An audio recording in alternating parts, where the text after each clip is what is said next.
Porções extraídas do jornal Árvore da Vida. O que Deus uniu.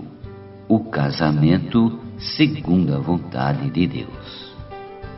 O caminho do arrependimento. Parte 2. Muitos casais, após anos de vida em comum, obtêm inúmeras vitórias na vida profissional, no acúmulo de bens materiais e até mesmo consegue respeito e prestígio das pessoas. Porém, porque estão velhos no relacionamento com Deus, não conseguem mais ter alegria na vida conjugal e, insensíveis ao pecado, começam a buscar relacionamentos extraconjugais. No último Jave, vimos sobre a importância de darmos oportunidade para que o cônjuge se arrependa e sobre a importância de, uma vez iluminados, nos arrependermos cabalmente. Vimos também o exemplo negativo de Caim, que não devemos seguir. Alguém que resistiu ao falar de Deus, fechou-se e não quis se arrepender. Ao contrário, matou seu irmão, mentiu e ainda respondeu ao Senhor de maneira arrogante. Nesse número, todavia, gostaríamos de mostrar um exemplo positivo de alguém do Antigo Testamento que aproveitou a oportunidade para se arrepender, alcançou a misericórdia de Deus e ainda pôde ser útil nas mãos do Senhor, seu Deus, o rei Davi. Fracasso e arrependimento. Na história de Davi, vemos as vitórias, o envelhecimento, o fracasso, o arrependimento e a maturidade de um homem que amava a Deus. O registro bíblico de seu relacionamento com Batseba expõe como uma pessoa que já tinha tido várias experiências de vitórias com Deus, caiu em adultério. 2 Samuel capítulo 11, versículos do 1 ao 5. E para esconder seu erro, procurou de várias maneiras encobrir seu pecado. Versículos do 6 ao 13. E não conseguindo, arrumou um jeito de se ver livre de quem poderia tornar público seu pecado. Versículos do 14 ao 25. Davi tentou fazer tudo isso em oculto, para esconder de todos o que fizera. Porém, isto que Davi fizera foi mal aos olhos do Senhor.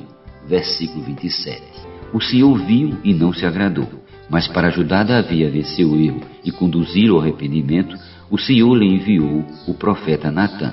Como Natã, vemos novamente o princípio de como Deus sempre concede oportunidade para nos arrependermos. Não é fácil ajudar alguém que amamos e a quem devemos ser submissos a ver seu próprio erro. Natã, todavia, com sabedoria e humildade, contou a Davi uma história como um homem havia sido cruel com outro homem. Davi, irado, pronunciou o julgamento contra o homem cruel, dizendo que ele devia morrer. Quando então o profeta afirmou ao rei: Tu és o homem. 2 Samuel 12:7. Davi não se justificou, tampouco culpou Batseba, nem tentou mais encobrir seu pecado, mentindo como Caim fizera ao matar Abel. Davi simplesmente se arrependeu e confessou a Natã: Pequei contra o Senhor. Assim Davi foi ajudado a ver o mal que fizera aos olhos do Senhor e a se arrepender. Precisamos aprender com a experiência de Davi que vitórias passadas não garantem uma vida santa diante de Deus.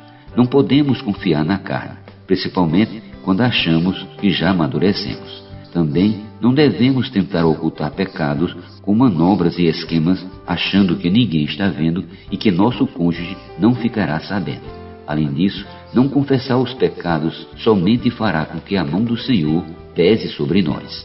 Enquanto calei os meus pecados, envelheceram os meus ossos pelos meus constantes gemidos todo dia, porque a tua mão pesava dia e noite sobre mim. O meu vigor se tornou em sequidão de estio. Salmos 32, do 3 ao 4. Porém, Davi se arrependeu e, de acordo com o Salmo 51, no qual temos a descrição de seu arrependimento, Davi se colocou debaixo do julgamento de Deus. Pequei contra ti e fiz o que era mal perante os teus olhos, de maneira que serás tido por justo no teu falar e puro no teu julgar. Em seu arrependimento, Davi pediu ao Senhor que lidasse com o seu coração impuro e renovasse seu espírito. Versículo 10. Ao contrário de Caim, Davi pediu para não ser expulso da presença do Senhor. Versículo 5.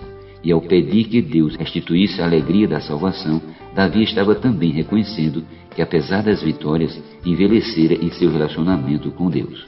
A oração de Davi, todavia, revela alguém que, após ser iluminado por Deus, estava realmente arrependido.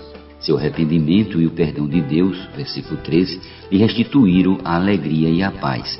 Que isso seja encorajamento para todos nós a sempre tomarmos o caminho do arrependimento. Bem-aventurado aquele cuja iniquidade é perdoada, cujo pecado é coberto. Confessei-te o meu pecado e minha iniquidade não mais ocultei. Disse, confessarei ao Senhor as minhas transgressões e tu perdoastes a iniquidade do meu pecado.